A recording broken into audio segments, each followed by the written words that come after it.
Bonsoir à toutes et à tous, je suis ravie de vous retrouver pour la tranche info en direct sur la chaîne Canal 10.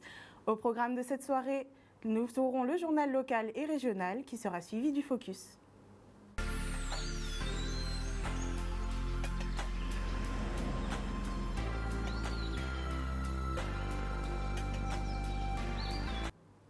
Nous sommes le mardi 27 juillet 2021 et voici les titres de ce journal. La filière viande se structure, Guy Losbar et Harry Chalus s'associent pour le développement du réseau. Ils rencontraient aujourd'hui les principaux acteurs. L'alternance a le vent en poupe, nous assisterons à la nouvelle opération de recrutement par job dating de l'établissement Fort. Et en fin d'édition, Elisabeth Borne a dit, je cite, qu'il ne fallait pas laisser croire aux salariés qu'il n'y aurait pas de licenciement. Des mots clairs qui ont suscité un véritable tollé, on l'écoute. Salariés qui travaillent dans des établissements où les clients doivent avoir un pass sanitaire, au-delà du 30 août, ils devront également avoir un pass sanitaire. Puis il y a par ailleurs une obligation de vaccination pour les salariés ou les professions qui sont en contact avec les personnes les plus vulnérables. S'ils refusent, ils peuvent se faire licencier ou pas ? Moi, je voudrais dire que depuis le départ, l'objectif, c'est d'abord de convaincre les salariés et de leur faciliter la vaccination. C'est pour ça qu'on a prévu dans la loi une autorisation d'absence pour permettre aux salariés de se faire vacciner sur son temps de travail sans perte de rémunération, qu'on prévoit aussi, si le salarié ne peut pas produire un pass sanitaire valide, qu'il y a un entretien avec l'employeur pour voir comment il peut répondre à son obligation, qui peut prendre des RTT, qui peut prendre des jours de congé, et qui peut aussi voir avec l'employeur s'il peut être repositionné sur un poste qui ne nécessite pas de passe sanitaire. Ensuite, toujours pour éviter des sanctions disciplinaires, on a introduit une procédure de suspension du contrat de travail si le salarié ne peut toujours pas produire un passe sanitaire valide, ce qui lui permet... Donc suspension du salaire aussi. Donc suspension du salaire. Cette suspension, elle peut être levée dès que le salarié produit un passe sanitaire. Comme il n'y a pas de salaire, on voit bien que cette disposition ne peut pas durer non plus indéfiniment. Et on avait souhaité, dans la loi, encadrer la façon dont on pourra, le cas échéant, avoir recours au licenciement, en disant notamment que ce licenciement ne pouvait pas intervenir avant 2 mois, et puis qui s'accompagnait d'indemnités pour le salarié. Le Sénat a supprimé cette disposition. Je crois qu'il faut être clair, ça ne veut pas dire qu'il ne peut pas y avoir de licenciement. Ça veut dire qu'il est moins encadré, peut-être qu'il pourra intervenir plus tôt. En tout cas, moi je suis convaincu... Tout de suite, c'est-à-dire sans le délai de 2 mois, on peut être licencié très rapidement. On est dans le droit commun du Code du travail. En tout cas, moi je suis convaincu que l'écrasante majorité des salariés vont se faire vacciner et que ça sera exceptionnel. Si la situation sanitaire le nécessite et qu'on doit prolonger ces dispositions, alors il faudra qu'on revienne vers le Parlement pour bien encadrer la procédure, le cas échéant, de licenciement. Vous voulez dire que ce qu'on souhaitait changer, les changements souhaités par notamment les sénateurs des Républicains, ça a été voté ensuite par les parlementaires de la majorité en commission mixte paritaire au Parlement, ce souhait, c'est un recul pour les salariés ? Ce que je veux dire, c'est que il ne faut pas laisser croire aux salariés qu'il ne peut pas y avoir de licenciement. On est dans le droit commun du Code du travail.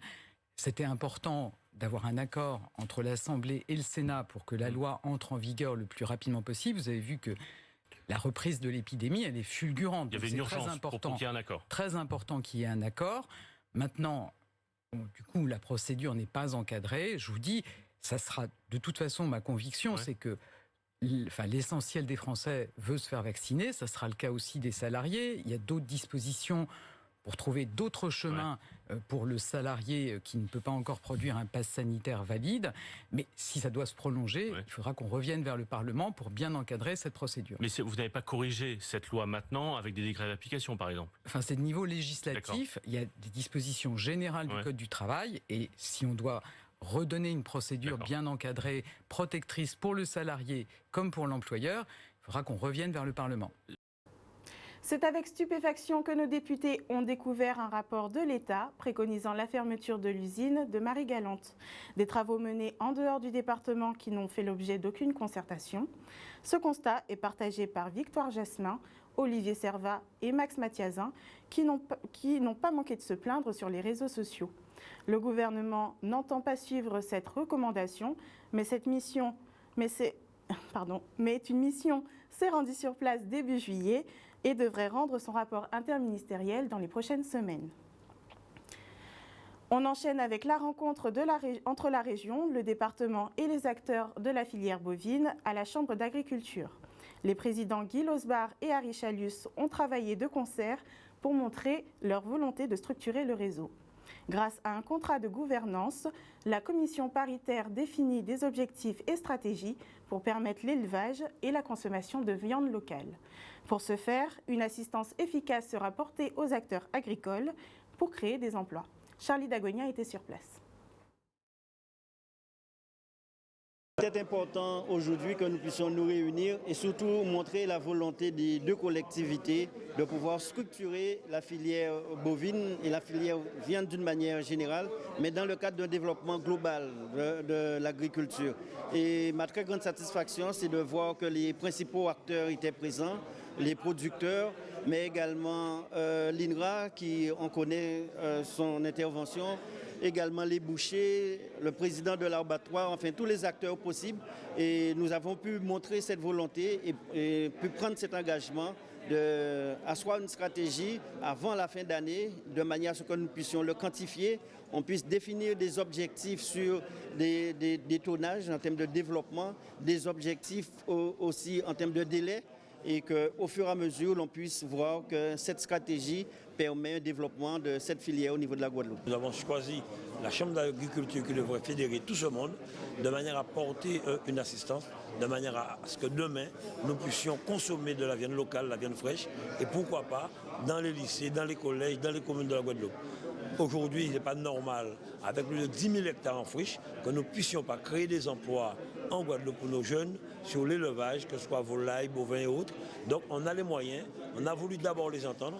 Nous avons les deux présidents de nos commissions région-département qui vont avec le technicien se mettre ensemble pour continuer à travailler sur ces dossiers, pour que la région et le département, dans le cadre du contrat de gouvernance que nous avons proposé, nous puissions nous mettre ensemble et pour donner un coup de fouet, un autre élan à la filière viande en Guadeloupe. Le président de la Chambre d'agriculture satisfait de cette première réunion parce que les présidents ont bien annoncé que c'est une série de réunions qu'on va mettre en place sur toutes les filières, notamment aujourd'hui c'était la filière bovine. Je pense que la filière volaille et les autres viendront. Tout simplement parce qu'au niveau de la région, au niveau du département, il y a une volonté commune, en tout cas, sur cette même compétence qu'ils partagent, de permettre justement à cet élevage de se structurer, de pouvoir répondre aux besoins de la population, de la consommation, en tout cas guadeloupéenne. Et notez que dans une perspective de développement global, plusieurs réunions sont à prévoir pour les autres filières. À Sainte-Anne, le centre de formation Carte Blanche propose 3 nouvelles sessions. La première consiste à former des éco-animateurs, l'occasion de sensibiliser la population, transmettre les bons gestes du tri et valoriser les déchets verts. Les demandeurs d'emploi pourront aussi aspirer à devenir chefs de projet d'économie circulaire ou spécialistes des Roms de Guadeloupe. Les images de Maxime Morel. Nous avons la possibilité de proposer 3 formations innovantes aux jeunes de Sainte-Anne, enfin aux jeunes et aux moins jeunes, puisque du coup nous n'avons pas de limitation d'âge. Il s'agit d'une formation en éco-animateur et tri et valorisation des biodéchets. Donc nous formons en amont de projets qui vont voir le jour au niveau de la CARL, au niveau des déchetteries, du tri, de la valorisation de déchets verts. Et aussi les communes vont devoir, à compter de 2025, trier leurs déchets verts. Actuellement, c'est vrai qu'il y a des enjeux environnementaux et sanitaires également par rapport à la valorisation des biodéchets, quoi en faire aussi au niveau des foyers, mais aussi au niveau des entreprises, des associations et autres. Donc là, on veut vraiment former des éco-animateurs qui seront en capacité d'informer la population d'une part, mais aussi les particuliers et les entreprises. C'est pour nous les personnes qui vont suivre cette formation seront un maillon important dans la chaîne pour conduire au changement de façon de faire, de trier ces déchets, etc. Donc c'est très très important. Une deuxième formation en tant que chef de projet, voilà, sur l'économie circulaire, la thématique économie circulaire. et la troisième sur la valorisation des rhums de Guadeloupe. Qui est une formation où on forme des rommeliers, ce qui est pour nous l'équivalent des sommeliers. Comme pour le vin, on forme des personnes qui seront capables de parler du vin, d'apprendre à déguster le rhum, pas le vin, mais le rhum. Et donc, voilà. Job dating de l'alternance et cette fois-ci à l'établissement Fort. L'objectif, optimiser le contact direct entre étudiants et entreprises partenaires. Les élèves étaient nombreux aujourd'hui à se présenter pour maximiser leurs chances face aux recruteurs. Une manière pour l'école aussi de soutenir et d'accompagner au mieux ses apprentis dans le processus de recherche. Et si vous l'avez raté, pas d'inquiétude, l'opération sera réitérée le 25 août, puis en septembre et octobre 2021. Le reportage de Michel Depape. Le but de cette journée, c'est de mettre en relation des entreprises qui cherchent des jeunes apprentis et des apprentis qui se sont inscrits ou qui viennent s'inscrire aujourd'hui. Ça fait 32 ans que Fort existe.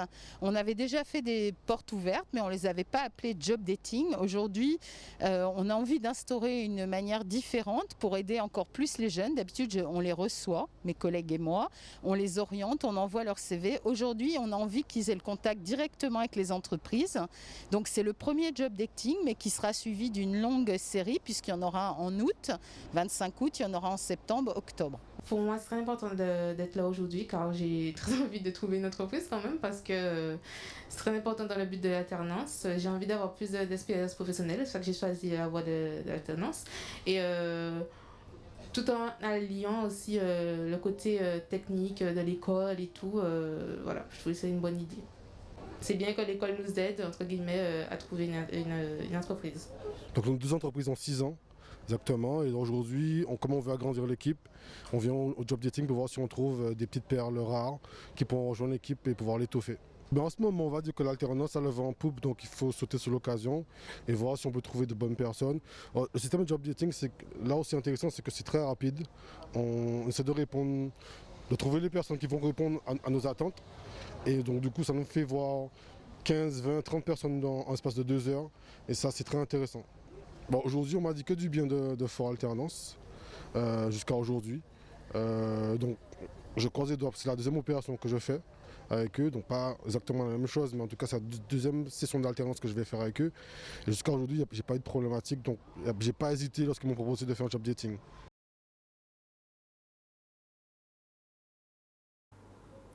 Dans le cadre de l'opération Vivation du Parc national, la commune de Morne-à-l'Eau propose un programme d'animation autour des trésors de notre biodiversité, un projet original qui rassemble jeunes et anciens et pour une réelle transmission. Les aînés leur ont présenté une 60aine d'espèces aux vertus médicinales, le tout disponible dans nos jardins.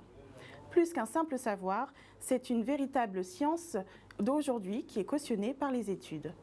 Le reportage de Maxime Morel. Le Parc national a lancé un appel à projet qui s'appelle Vivation nous, dans le cadre de son programme d'animation et on a essayé de trouver une idée originale pour y répondre. C'est d'allier la culture liée aux plantes médicinales qui est quelque chose de très ancré, très important pour notre île et de l'autre côté de permettre aux enfants qui vont accompagner les parents ou pas de profiter d'un temps aussi pour découvrir la culture locale à travers les livres. C'est une façon pour nous en fait d'éduquer en fait la population, mais tout un chacun, à la richesse qu'on a sur notre commune de Morne-à-l'Eau et de faire en sorte que cette biodiversité soit préservée. C'est très important pour notre commune, surtout qu'on est une commune détentrice de beaucoup de prix sur la biodiversité. On est une commune riche en biodiversité, mais c'est le bassin du Nord-Grand-Terre même qui est riche en biodiversité.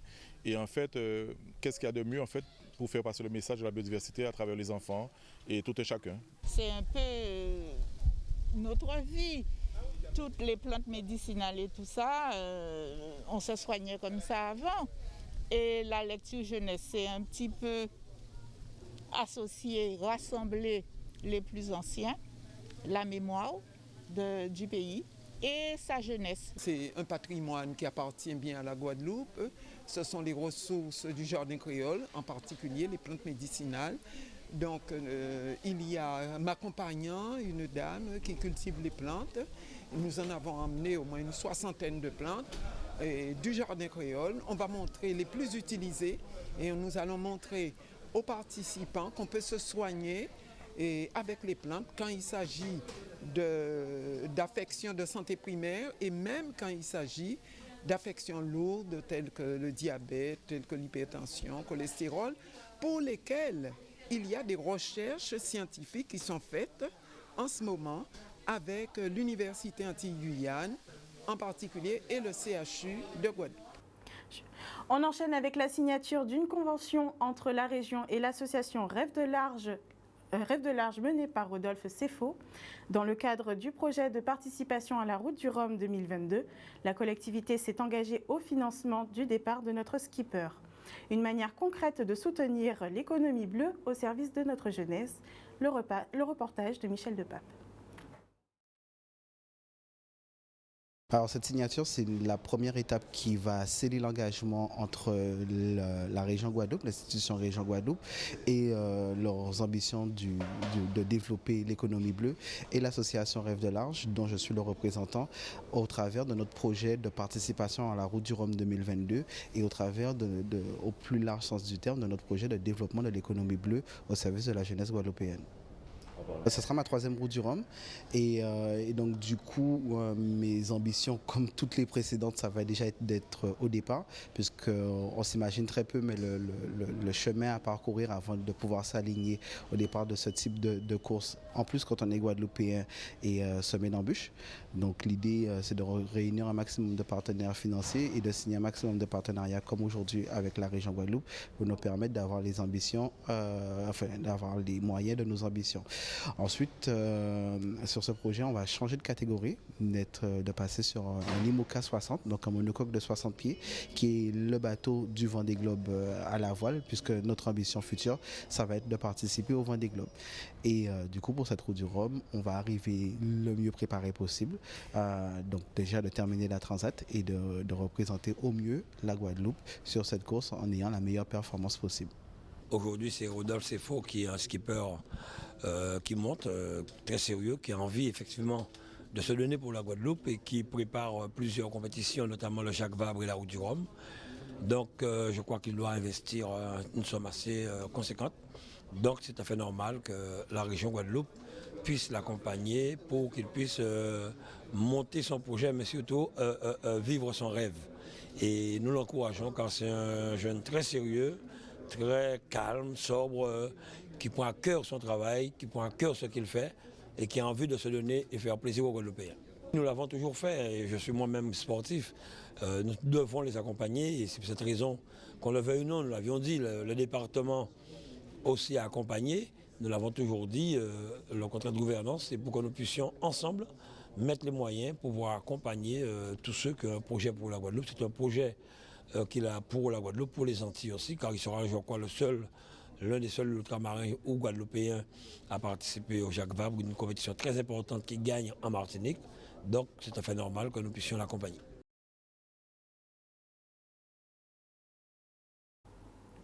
Grâce au dispositif Juillet à Sainte-Anne, les enfants ont pu s'essayer à plusieurs activités physiques et sportives. Entre terre et mer, ils avaient le choix. Aujourd'hui, la base nautique de Sainte-Anne proposait un panel de sports aquatiques, l'occasion pour elle de vulgariser les activités en mer et d'initier les enfants à la navigation. Le reportage de Maxime Morel. Vous avez vu effectivement que nous avons une manifestation portée sur l'eau grâce à la base nautique et aussi à l'équipe de Jocelyn et toute la bande, effectivement, Carl Chipotel et la NASA. Nous savons bien qu'il y a une très bonne dynamique nautique et aujourd'hui nous avons choisi, dans le cadre de Juillet à Sainte-Anne, de créer des événements sportifs pour que les enfants puissent découvrir différentes activités physiques et sportives. Et aujourd'hui, c'est l'aspect nautique. La dernière fois, nous avons fait effectivement un peu de poney, un peu de football et un peu d'autres activités sportives. Aujourd'hui, nous sommes axés sur l'eau, sur la mer, sur le nautisme.